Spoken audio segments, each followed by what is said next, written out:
Баршаңызға сәлем. Бүгін капуста тұздау рецебін ұсынамыз сіздерге, яғни квашеная капуста. Дәмі өте керемет болып шығады. Капустаны таңдап алғанда капуста ақ болу керек, яғни тығыз.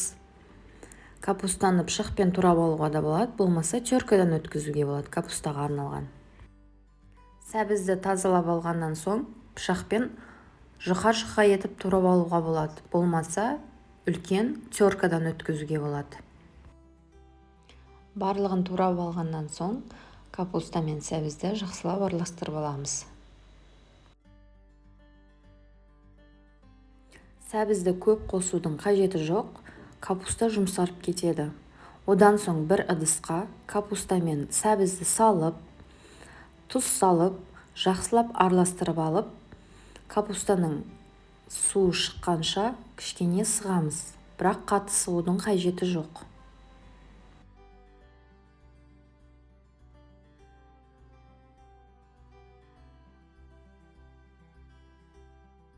Одан соң қара бұрыш қосып, тағы да жақсылап араластырып аламыз.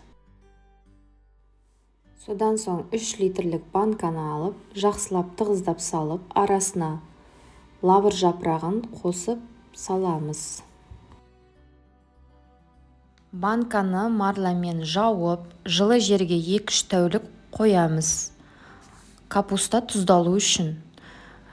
Бір тәуліктен кейін капустаның бетінде көпіршіктер пайда болады және капустаның суы банкадан төгіледі. Сондықтан банканың астына тостаған немесе табақ қою керек. Капустаның ортасынан ұзын қасық немесе пышақпен бірнеше рет түбіне дейін тесеміз. Сонда барлық көпіршіктер шығады. Бұны 2-3 тәулік бойы қайталаймыз және салқын жерге шығарамыз. Капустамыз 10-12 күн аралығында дайын болады.